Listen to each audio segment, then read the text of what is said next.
Ao vivo, na live da hora nona. Hoje estarei com o pastor Elias, da Bahia. Teixeira de Freitas. Fala, Tiago. Entrei na live aí, mas caiu, deu uma ziquezira, não sei o que aconteceu. São 9:03, 9:04. Tá tranquilo ainda. Fala, Grazi. Fala, Fabiana. Salmo. Ei, pessoal. Boa noite. Ei. Fala, meu lindão. E aí? Ó, segunda de Pedro Canário ligada aí, ó. Eu tô vendo aí, Tiagão. Pastor Chicão, meu brother. Isso aí. Um abraço. E aí, como é que tá aí na Bahia? Tudo uma maravilha, sucesso aqui. Tá fofo? Fofo, fofo, fofo, ó. Pastor Elias Rocha. Só chegando gente boa, chegando ovelha minha, Neinha. Bênção, bênção, bênção. Bom demais. Aí só tem gente boa. Ó, tem uns baianos na live aqui que não é sua ovelha não, mas é baiano. Ah, aí, no sangue, ó. Se é baiano, é gente boa. Tem uma família top aqui de Uruçuca. Não conheço não. A Bahia é grande demais, mano. Dá pra Uruçuca é pra cima de Eunápolis. Que é a região lá pra cima, lá de... Tem uma área que tem uma praia bonita lá, que tem um mirante assim, que veio. Pra dentro é Uruçuca.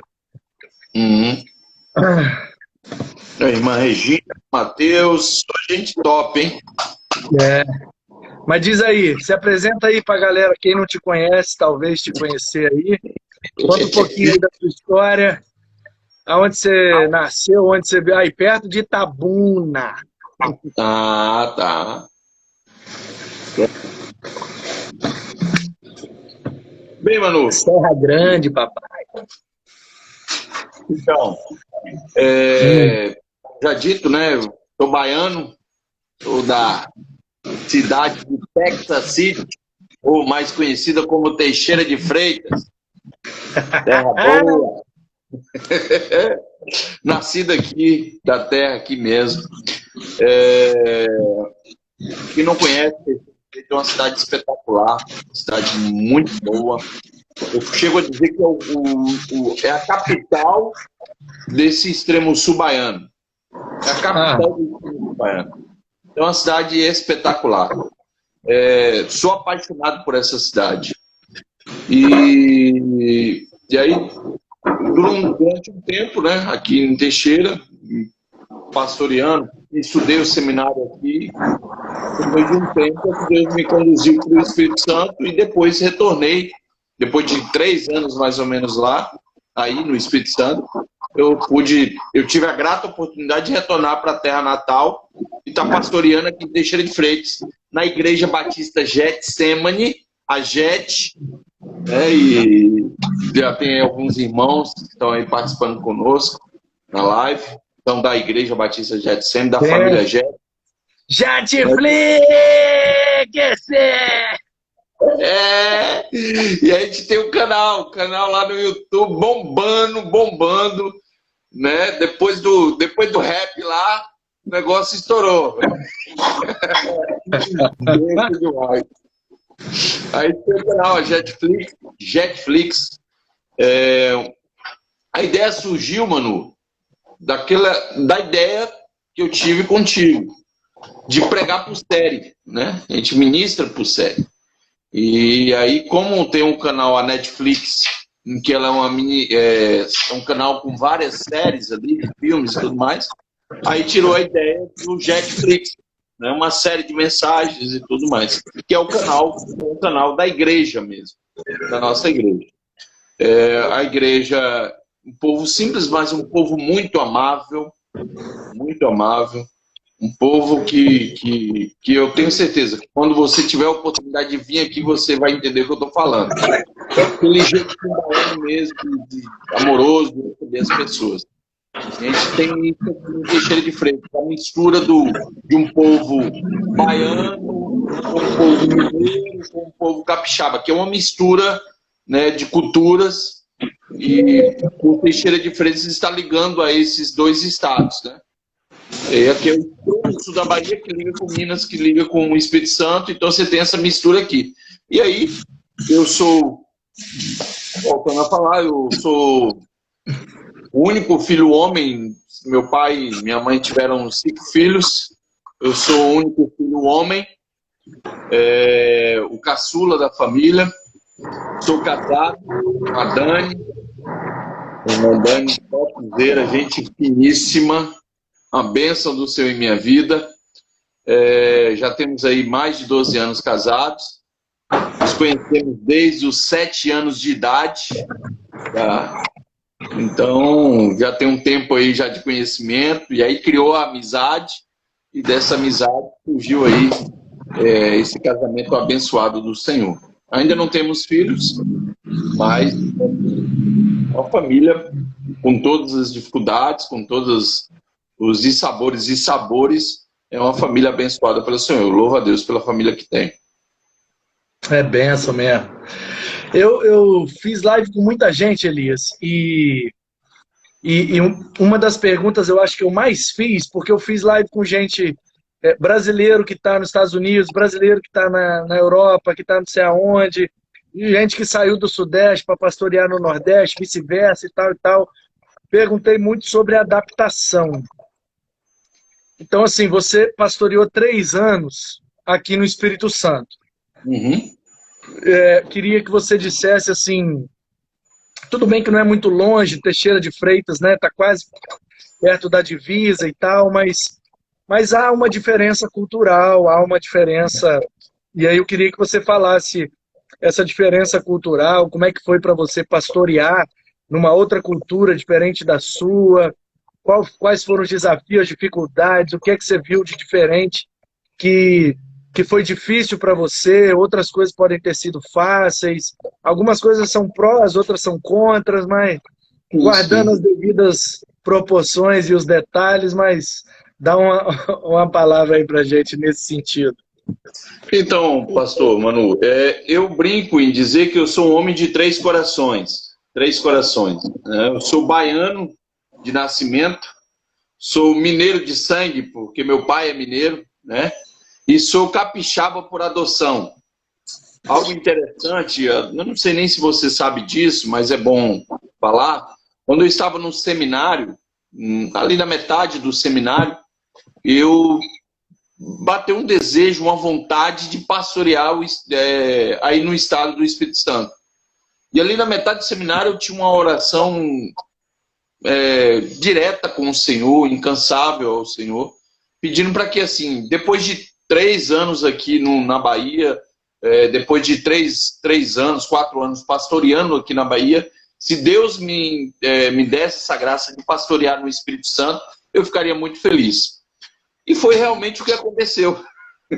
Eu saí, quer dizer, nem tinha ainda saído do seminário, ainda faltava 1 ano para terminar o seminário, iniciei um trabalho de missão aqui da Igreja Batista Memorial, próximo à minha casa mesmo. A gente iniciou uma congregação e fiquei aí por volta de 3 anos e meio.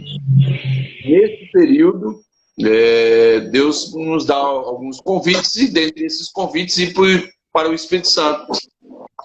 E fui para Colatina.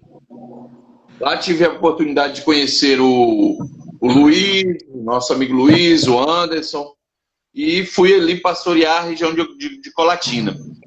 E aí eu percebo, depois a gente teve a oportunidade de rodar todo o estado do Espírito Santo, pela graça do Senhor, né? Aí, com o apoio de Diego Bravin, com o apoio do Kenny, também, quando ele estava como mobilizador de missões, a gente teve a grata oportunidade de rodar o Espírito Santo todo. Rodei o Espírito Santo completo.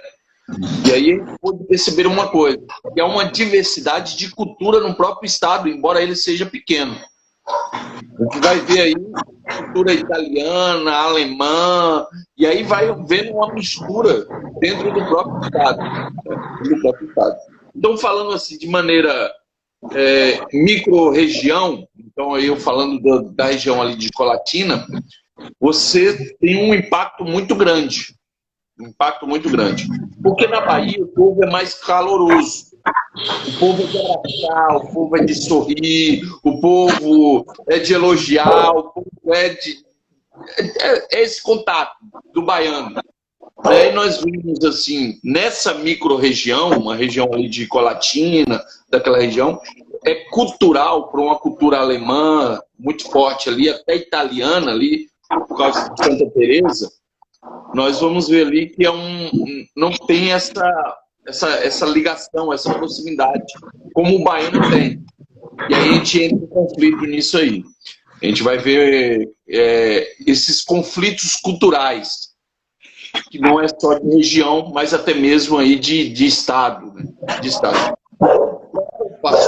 O pastor, ele tem que entender isso e saber se adaptar a isso. Se adaptar a isso. Então, eu acho que é mais fácil um carioca, pastor carioca, vir pastorear a Bahia, ou um baiano pastorear um estado do Rio, que ele não vai ter tanto esse choque, do que ele ir pastorear o estado do Espírito Santo. Ele tem um choque muito grande. Né? Eu percebi isso, eu senti isso. Mas a gente vai em outras regiões, para o sul do estado, por exemplo, do Espírito Santo, a gente já vai ver uma outra realidade, a gente já vai ver uma outra cultura, uma outra vivência. Então, é interessante isso, porque eu falo do estado da Bahia, que é macro, né? É um estado enorme. E a gente chega no estado do Espírito Santo, que é um tamanho menor, né? Um espaço geográfico menor, mas que é rico de cultura. E é por isso que diferente mesmo. Do estado, né? O estado do Espírito Santo ele é lindo. Você, em poucas horas, você corta o estado todo, você está da serra ao litoral, do frio ao calor. Isso é muito bonito de se ver no estado do Espírito Santo. E aí a gente tem uns pós daí. Né? São pessoas extremamente educadas, respeitam muito a questão da cidadania. Então, assim, a gente percebe isso. E a gente vê isso com muita clareza quando você sai da Bahia e chega no Espírito Santo. Você já vai ver as cidades já com uma melhora da infraestrutura, né, na educação, na saúde, e isso tudo é resultado de ser um estado menor. Não estou dizendo que não tenha na Bahia, não estou dizendo que a Bahia é ruim, é muito pelo contrário. Tem as suas belezas, tem as suas dificuldades. A gente só está mostrando que no Espírito Santo não é diferente. Esse ano, agora em maio, fez 16 anos que eu vim morar no Espírito Santo. Cheguei em maio de 2004, em Guarapari, fiquei 10 anos em Guarapari, quase 11, o restante aqui em Vila Velha. Eu percebo, porque rodo muito também, assim, o Espírito Santo tem basicamente, claro que tem aquelas características, mas basicamente ele tem quatro estilos de vida, 4 culturas mais marcantes. O norte do estado já é quase baiano, então pega muita influência. O sul do estado é quase carioca, então pega muita influência. E aí o que nós temos aqui no meio é o litoral e as montanhas. Sim. Então eu percebo essas 4 características. Claro que tem mais, e tem a questão que é cultural, tem o Congo, que acontece em tal lugar, tem a questão dos pomeranos e tal. Estou falando em termos, né, se for dividir assim, eu percebo uma característica mais forte. O norte do estado, por estar próximo da Bahia, tem uma característica quase baiana, o sul quase carioca, e aí eu vejo bastante diferença entre o povo que mora no litoral, e aí eu falo de todo o litoral, de Presidente Kennedy até Conceição da Barra, é mais ou menos o mesmo estilo de vida, porque era a maioria, né, era vilas de pescadores e tal. Então tem mais ou menos o mesmo estilo de vida, a mesma cultura. E as montanhas têm uma questão mais interiorana, tem aquela questão do café, da agricultura e tal. Então tem um estilo assim mais rural, entendeu? o povo do litoral é mais caiçara, né? Aquela cultura canela verde, como eles chamam aqui em Vila Velha, o maratimba, ou seja lá o que for, né? Porque aqui é a área mesmo de indígenas e tal, e o litoral é aquela cultura praiana e tal, e tal, e tal. Só que a capital aqui também litoral também, e aí muda um pouco por causa da correria, por causa da metrópole e tal, mas eu vejo assim, sabe, norte, sul, praia e montanha, as diferenças mais assim, acentuadas, né? Mas cada um tem sua beleza, tem sua dificuldade, tem sua coisa boa, né? E aqui, eu acho interessante, Manu, e até é bom ressaltar isso, algo que a gente percebe muito claro aí da diferença dos dois estados em termos de pastoreio, já que, e até aproveito para dar os parabéns a você, as felicitações pelo nosso dia, o dia do pastor, né? E a gente percebe isso uma diferença muito grande aqui, Bahia e Espírito Santo.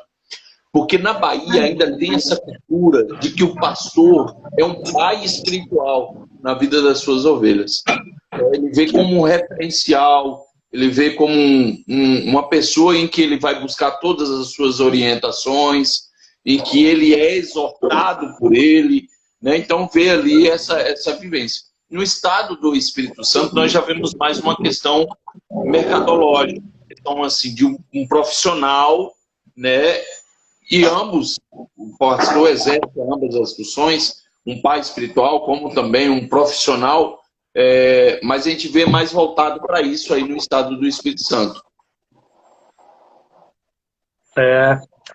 A pergunta agora é o seguinte: você saiu da Bahia, veio para o Espírito Santo, no início deve ter tido aqui o que, no estudo de missões, né, na questão das missões transculturais, tem um negócio que é chamado de choque cultural, né? Você chega no lugar e você tem aquele choque cultural, demora um tempo para se adaptar. E existe também, e muitos missionários passam por esse problema, que é o choque cultural reverso. Porque o cara adapta lá no campo, aí ele fica lá, aí quando ele volta, ele sofre outro choque, tem que adaptar tudo de novo. Como é que foi para vocês? Foi assim mesmo? Acontece exatamente isso aí. É o que a gente percebe. E para mim é mais estranho ainda, mano, porque eu sou da terra, né? Eu nasci aqui, então eu vivi isso aqui. Eu cresci aqui vendo outros pastores, sendo pastoreado, e depois tive a oportunidade de pastorear aqui durante 3 anos e meio, 4 anos aqui. E aí você sai, você sofre esse choque lá. Eu acho interessante, mano, um fator que causou um choque muito grande para mim foi de chegar em umas regiões e eu perceber que eles dão importância ao seu sobrenome. Qual o seu sobrenome? Não, meu nome, pensa no meu caso, meu sobrenome é Da Silva, né? Aí eu falava, Da Silva? Quem é Da Silva? Porque era uma questão de sobrenome ser mais forte, de falar em outras línguas e tal. Então isso era muito forte lá. Então a gente percebe que essa cultura era a raiz mais forte. Aí você chega na Bahia, aí quando você retorna para aqui, aí você já vem você já vem dali do Espírito Santo com uma vivência, né? uma experiência, podemos assim dizer. Aí você já chega aqui já com o pé atrás, você já começa a observar algumas coisas, tudo mais. Aí você vai ter que readaptar a cultura da região, daquilo que você era antes, voltar a ser novamente. Isso é natural, acontece mesmo. Eu falo que... Interessante. Mano, eu acho que é a questão do mudar a chave. E tem que ser muito natural com um pastor. Porque o pastor normalmente é assim, ele faz um culto fúnebre agora, aí daqui 1 hora tem que fazer um casamento. Né? Então ele vai da tristeza do choro à alegria. E ele tem que mudar tudo isso. Tem que chorar com os que choram, se alegrar com os que se alegram. E isso é em questões de minutos, de horas. Então é algo muito difícil. E isso vai influenciar também dentro da cultura. Você tem que mudar, se adaptar. Aí, se você retorna, mudar novamente, readaptar novamente. Então, essa mudança tem que ser constante. Rapaz. E a questão do seu preparo, a sua capacitação ministerial, o que é que você julga ser importante, essencial para o preparo de um líder, de um obreiro, de um pastor, de alguém que está desejoso de servir a Deus? O que é essencial para que a gente possa cumprir o ministério, fazer discípulos de maneira mais saudável, mais produtiva? Então, eu vejo a importância, assim, dos estudos, do seminário, da questão da academia, de você fazer todas essas disciplinas e que são exigidas e que devem ser feitas. Isso é de total importância. Eu entendo que nem todo bacharel é um pastor, mas que todo pastor deve ser um bacharel em teologia. Essa é a minha concepção. Essa é a minha concepção. Mas não é porque você saiu do seminário, porque você estudou todas as disciplinas, que você deve parar. Não. Você deve tanto evoluir na sua vida espiritual, com vida de oração, de leitura bíblica e tudo mais, como também evoluir na sua vida educacional. Você não deve parar de estudar. Você deve, sim, estudar cada vez mais, aprender outras matérias, aprender outras áreas de conhecimento. Isso é para a vida, isso não só para pastor, né, mas para qualquer um. Eu aconselho que, enquanto estivermos vivos, nós devemos estar dispostos e desejosos a aprender. Penso dessa forma. Até porque, quando a gente sai de uma instituição de ensino, e aí não vou só na teologia, mas em qualquer outra matéria, a gente sai com conhecimento de uma sala de aula, né? Agora, a vivência é totalmente diferente. É ali que você vai aprender que algumas coisas não são ensinadas na sala de aula, mas é praticado não é no trupicão, às vezes, mas você vai aprendendo. Então, você tem que estar disposto a cada dia a aprender. Sempre estar pronto a aprender. É como a frase que a gente diz: se você não senta para aprender, como é que você vai levantar para ensinar? Então, você tem que estar disposto a isso. Tem que estar disposto a isso. Então, para mim, é essencial uma vida espiritual. É essencial. Você tem que ter uma vida espiritual forte, firme, vigorosa com o Senhor, de leitura bíblica, de oração, de ter o seu momento com Deus. Mas isso também, não vou dizer que é tudo, mas que necessita também de um conhecimento em outras áreas, no estudo de algumas outras matérias, para que essas duas asas, né, possa fazer com que nós venhamos voar alto a respeito de transmitir conhecimento para outras pessoas. Você dá muita palestra e fala muito para casais, assim, tem, né, um bom material e uma boa experiência nessa área.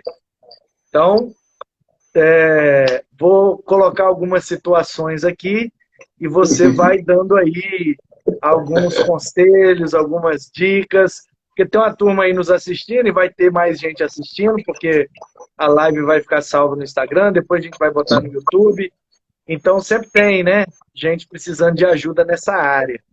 Quais são os principais problemas, Elias, que você tem visto assim, ao longo das leituras que você fez, das coisas que você ouviu? Porque para você ter conteúdo para falar, você precisa também estudar e pegar muito conteúdo para depois passar. Então, o que é que você vê assim? Quais são os principais problemas?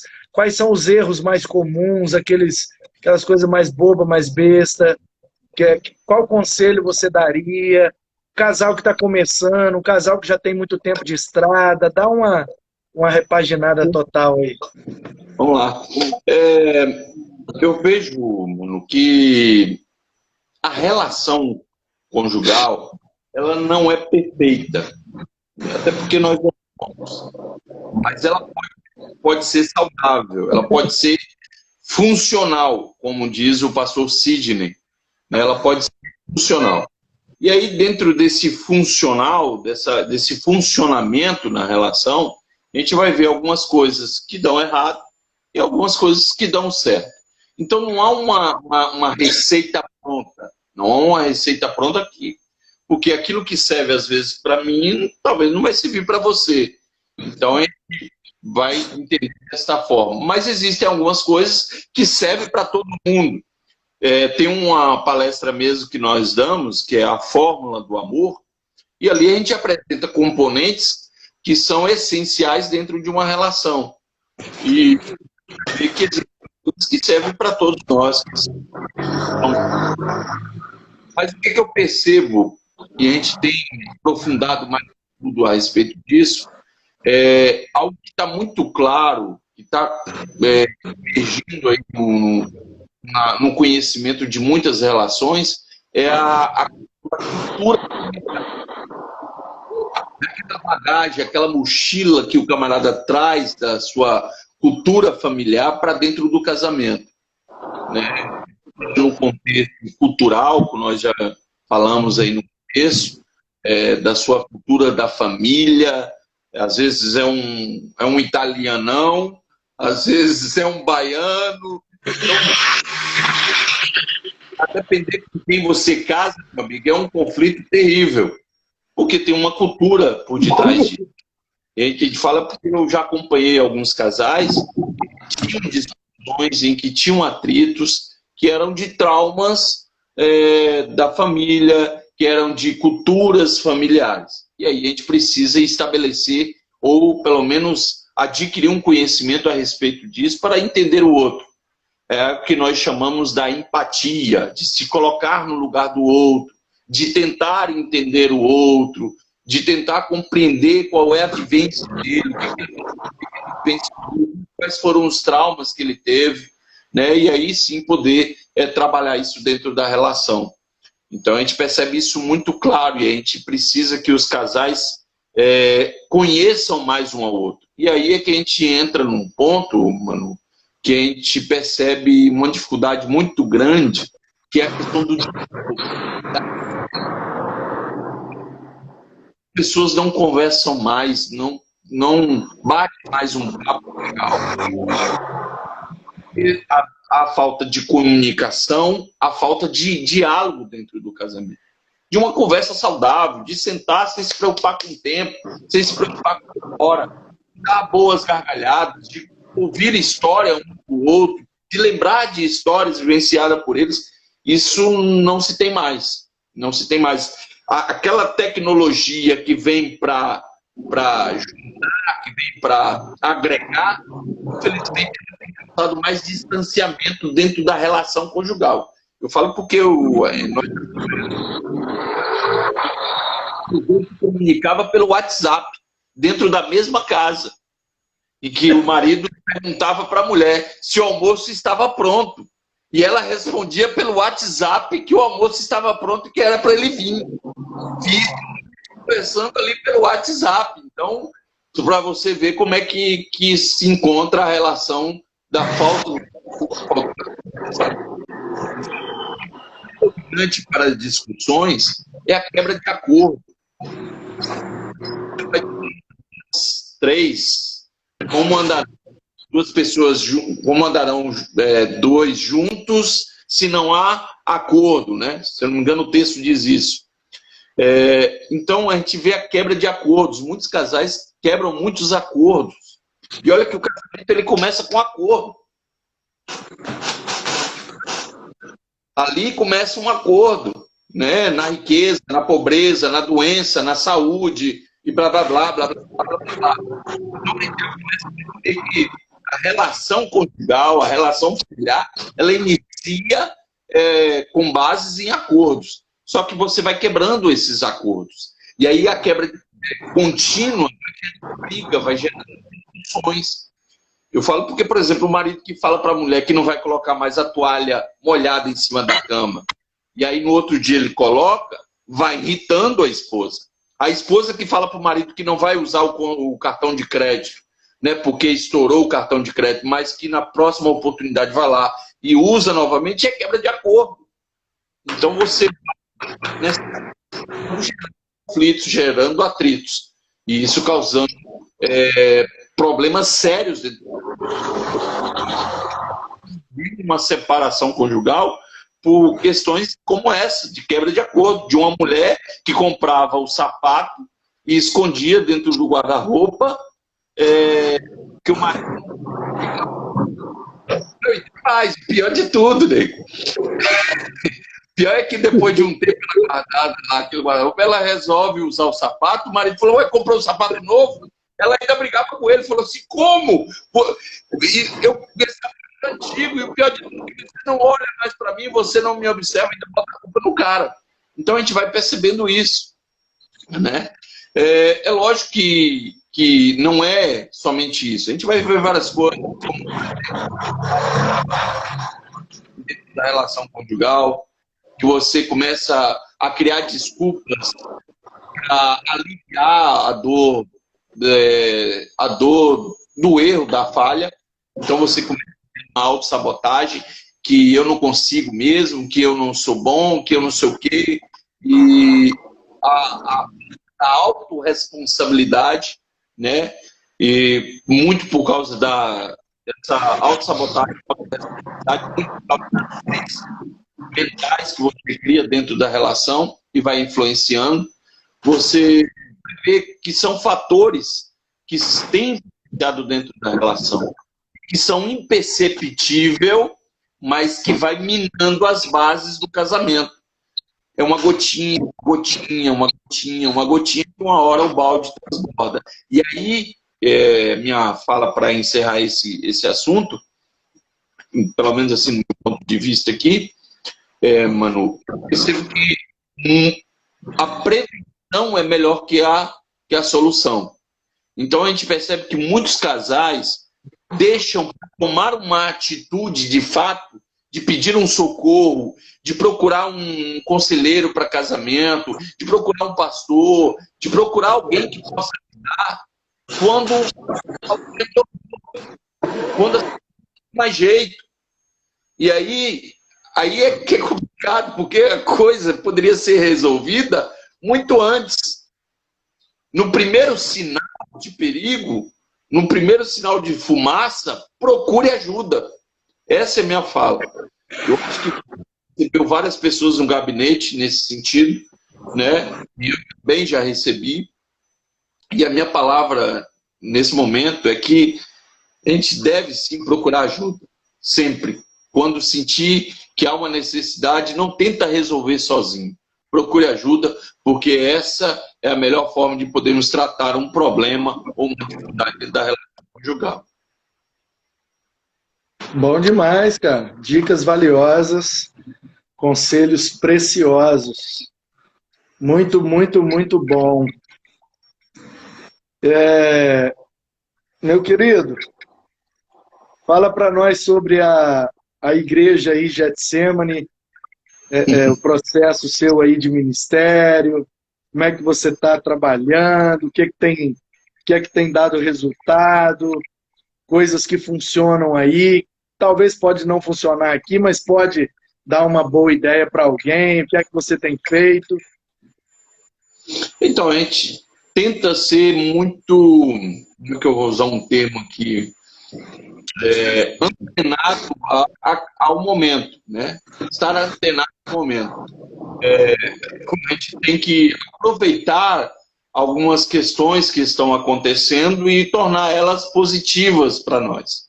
Eu falo que, por exemplo, a gente está vivendo agora a pandemia e aí a gente não está tendo a oportunidade de...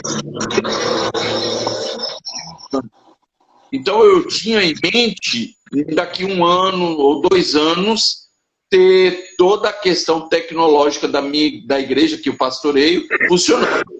Só que a pandemia ficou. Então aquilo que eu pensava daqui 2 anos, eu tive que adiantar. Eu tive que apressar o passo. Então a gente começa a adaptar. Um texto da Bíblia, se eu não me engano, em Neemias, vai dizer que Deus é capaz de transformar a maldição em bênção. Então, tendo esse entendimento, a gente consegue pegar aquilo que é ruim e tentar fazer algo bom para nós. E foi o que nós fizemos em termos da nossa igreja.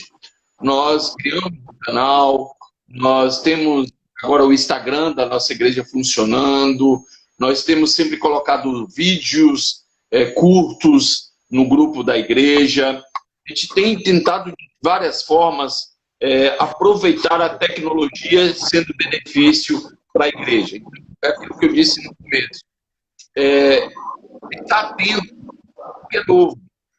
E fazer daquilo que é novo, sem ferir os princípios, sem ferir os valores, ser algo bom e de utilizar dentro da igreja. Como a própria tecnologia. Mas sem deixar de... sem perder a funcionalidade daquilo que sempre funcionou. As visitas pastorais. Aqui na Bahia funciona muito bem, o povo gosta disso, o povo ama isso.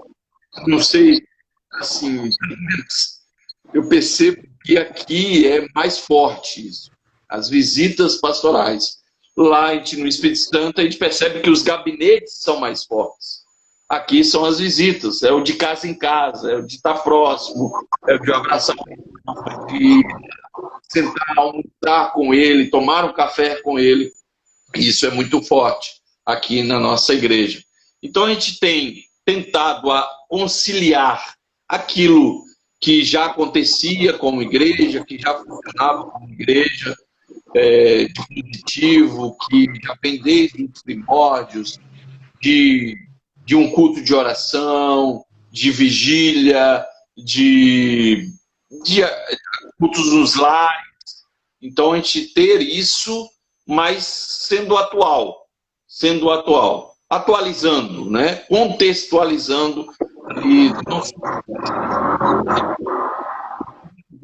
geográfico ou da cidade, mas também do momento, contextualizando com o momento em que nós estamos vivendo. A gente está fazendo isso, tem visto aqui Freitas é um amigo.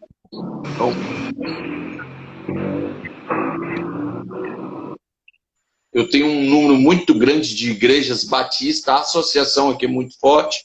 Então, o evangelho é mais, não é que é mais fácil, mas é mais tranquilo para ser ministrado, para ser pregado, para cultos na praça, nas ruas. Ele é mais aceito pela sociedade, né? Então a gente tem isso e a gente tem utilizado disso. Fazer das coisas que está em nossas mãos, ou que pelo menos está aí próximo a oportunidade de ser utilizá-las para o bem da igreja, para a expansão do evangelho.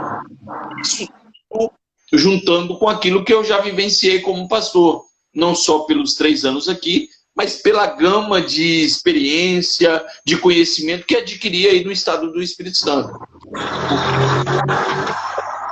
Mas com as pessoas.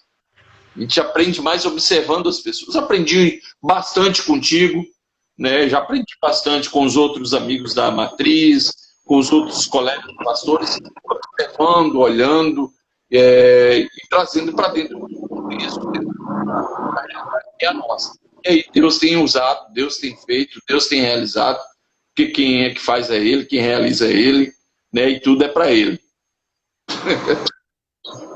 É isso aí. E os pastores aí, Elias, como é que é aí na sua região, aí na Bahia, o extremo sul da Bahia, que você tem conhecimento? Assim, antes da pandemia. Claro que agora não tem jeito, todo mundo teve que fazer, teve que se virar. Mas antes, os pastores eram ligados nessa coisa, ou tinham preconceito? Ainda tinha muitos pastores aí que discordavam de internet, como é que é? Não, a gente percebe que agora está mais forte isso. E isso por causa da pandemia. Antes não. Antes não.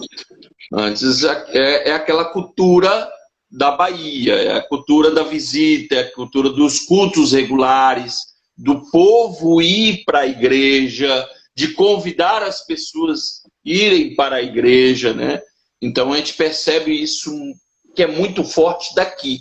Agora não. Por motivo da pandemia, as igrejas tiveram que se readaptar para o momento. E ver que isso é como é que eu posso dizer, um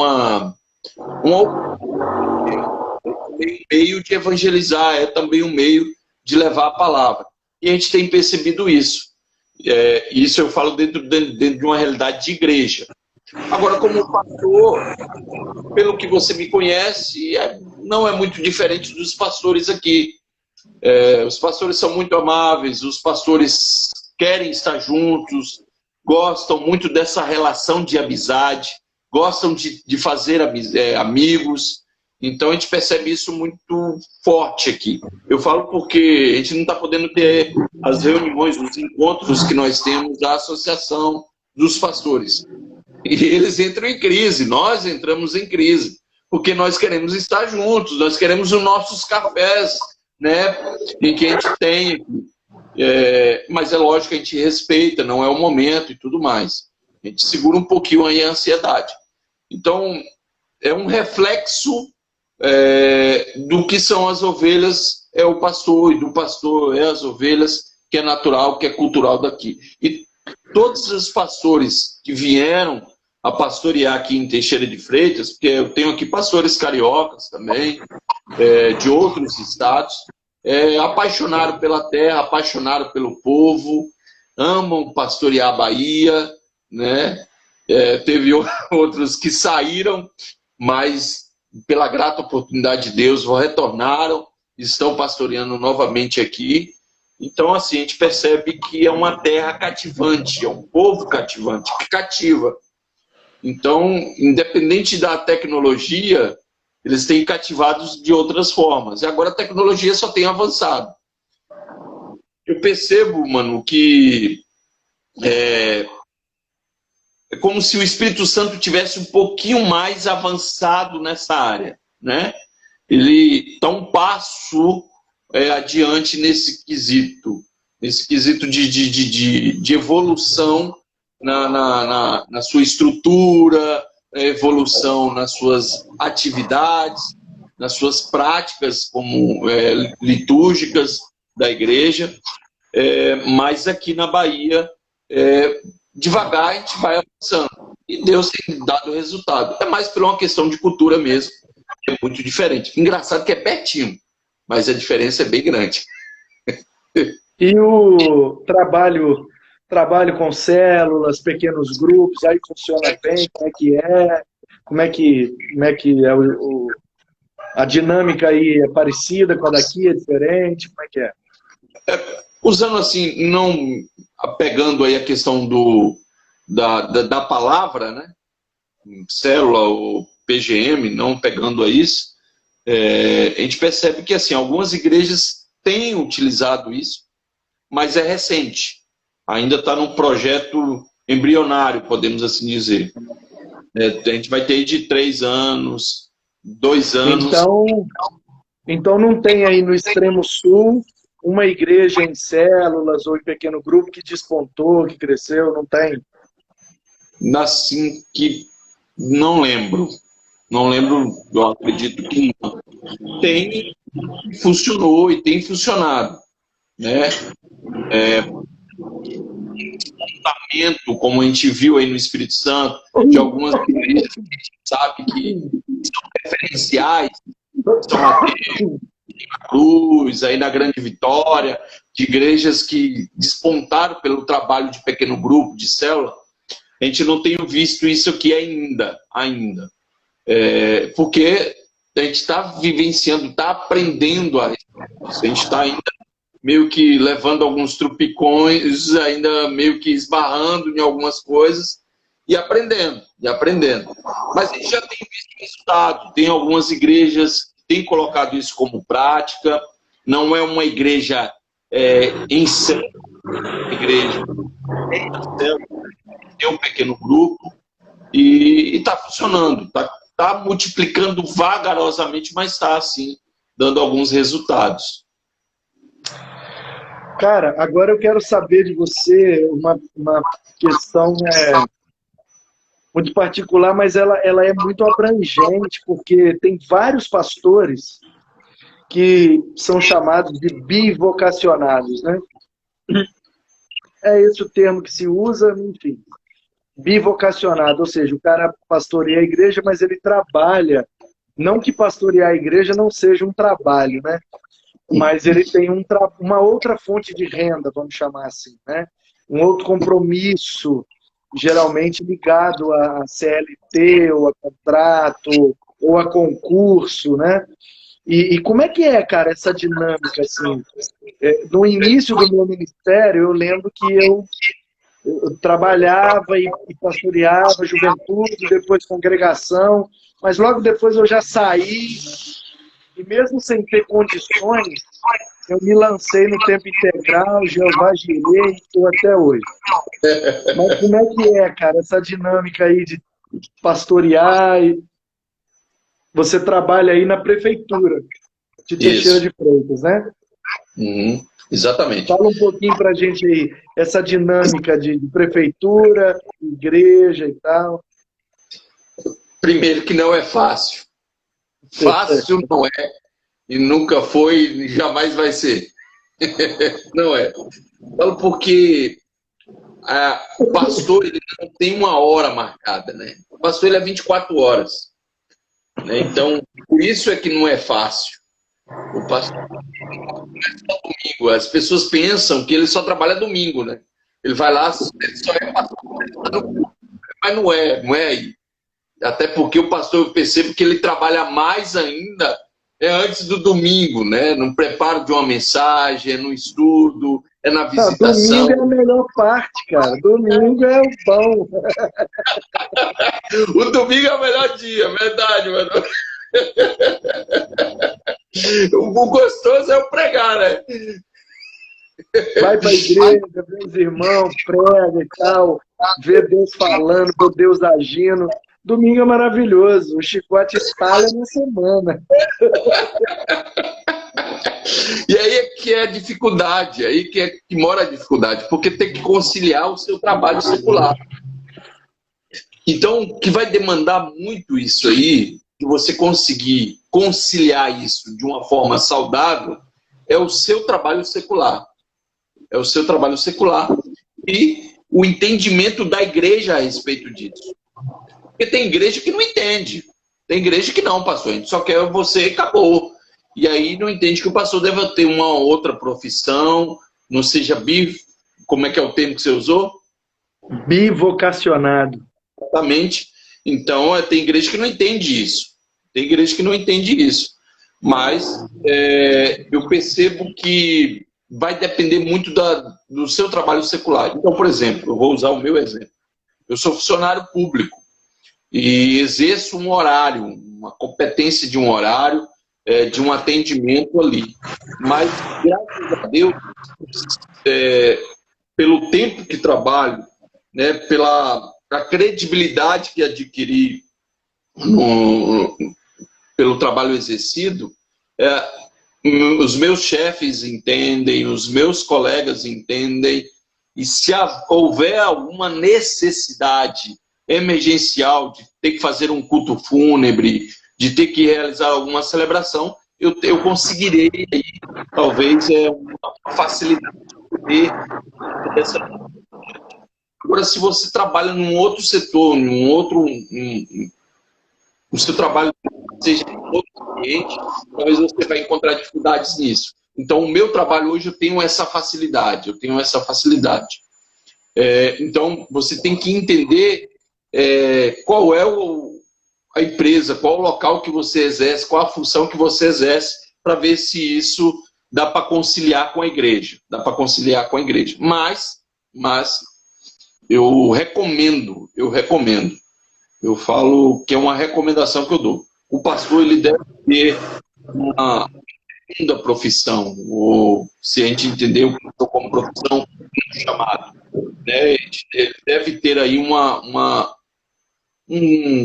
outra forma de um ganho financeiro ou de uma segurança futura. Ele deve ter esse entendimento.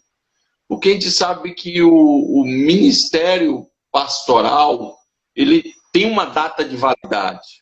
As igrejas vai chegar um momento que o pastor obrigado bênção, maravilha, abençoa nossas vidas, mas a gente precisa de um pastor mais novo, um pastor dinâmico, e aí o pastorzão, se ele não se preparou para isso, ele vai sofrer. Então a minha recomendação, e aí é nesse sentido, preparar. E às vezes esse preparo vai partir para um emprego, para uma função secular, né? Desde que não atrapalhe a igreja, desde que não atrapalhe o seu chamado. Porque a prioridade é o chamado. Não adianta você estar exercendo a função em algum lugar, não ser aquele o seu chamado, não ser aquilo que você gosta, não ser aquilo que você ama fazer. Então, eu sou pastor, amo ser pastor, amo pastorear. Pronto, eu entendo o meu chamado, mas eu necessito hoje de um emprego, de um trabalho secular. Por exemplo, assim, eu vou falar na Getsemane. A Getsemane hoje ela não tem condição de me manter 100% de maneira integral a igreja.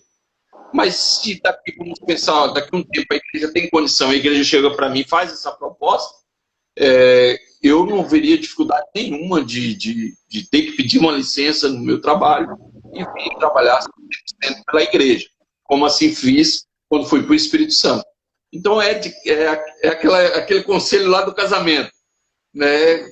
Tem que analisar caso a caso, pessoa a pessoa, igreja a igreja, para poder entender isso. Agora, não é fácil. Não é fácil. Falo para você. É difícil. E uma das coisas que me facilitou, e eu agradeço a você, pastor, é você preparar, né? Você cria série de mensagens para você facilitar de conciliar o trabalho secular com a igreja. E aqui a gente trabalha com série. Amém. Pastorzão, tudo que eu tinha para te perguntar, já perguntei, o papo foi ótimo. Amém. Deixei você falar bastante à vontade, eu gosto de deixar o convidado à vontade. Então, se você quiser falar alguma coisa, se você quiser aí um versículo preferido para a gente fazer uma reflexão rápida, faltam 4 minutos para acabar a live, quero te deixar à vontade. Obrigado. Primeiro agradecer, Manu, pela oportunidade de poder bater um papo contigo aqui nessa live, já que a gente já conversa lá na Matriz, né? Agradecer pelos videozinhos de chamada, você abençoou a nossa igreja, abençoou o canal lá da Jetflix, presentão de Deus, amei. Agradecer pela nossa amizade, né? Eu só tenho a agradecer. Eu falo que Deus me deu diversas coisas. E às vezes eu questionava por que Deus me levou para o Espírito Santo? Por que Deus me levou para o Espírito Santo? Embora eu tenha pedido, mas qual foi a razão, o motivo, o propósito? E eu percebo que o propósito maior e o que eu não consigo pagar e nunca vou pagar é a amizade que eu construí aí. Você está dentre esses amigos que Deus me deu. Eu falo que se eu posso ter amigos, para que ter inimigos, né? Então eu sou um homem de muitos amigos e Deus me deu bons amigos e você é um deles. E eu louvo a Deus pela amizade que tenho comigo. Esperamos que esse Covid vá embora para ter você aqui em setembro. Se não der em setembro, nós vamos tentar remarcar o mais rápido possível para trazer você para aqui. A igreja está ansiosa para te ouvir, já estão compartilhando, estão falando de você, comentando de você. Então eu louvo a Deus pela bênção que você é em minha vida. Espero que de alguma forma o que nós falamos, o que nós conversamos aqui, tenha abençoado alguns colegas, alguns amigos que estiveram em oportunidade de assistir essa live. Ah, tá. Não deixa de ir lá no Jetflix. De se inscrever no canal, de abençoar o canal. Como é que é? Dá um trabalho, mas a gente faz isso com muito amor, com muito carinho, de poder abençoar a vida. Então, pessoal, por favor, vai lá no YouTube e se inscreve, abençoa outras vidas, compartilhe os vídeos lá do Jetflix. Isso aí, recomendo. Jetflix! Cara, você tem uns meninos muito maneiros aí, velho. Meninos criativos e bem-humorados, muito legal, cara. Tem tudo para bombar, tem tudo para voar, e Deus abençoe demais aí vocês. E tamo junto. Muito obrigado por tudo. Você é bênção, você é brother, e é nóis. Fechamento, filho. Fechamento. Obrigado, Vaninha. Obrigado a todo mundo que parabenizou durante a live pelo Dia do Pastor. Não dá para a gente ficar respondendo a todo mundo, mas muito obrigado a todos. É sempre bom receber esse carinho por parte da igreja, dos irmãos. Que Deus nos abençoe e que tenhamos uma boa semana, uma boa noite, e que o amor do Pai, a graça do Filho e a consolação do Espírito estejam sobre nós, para a glória de Deus, em nome de Jesus.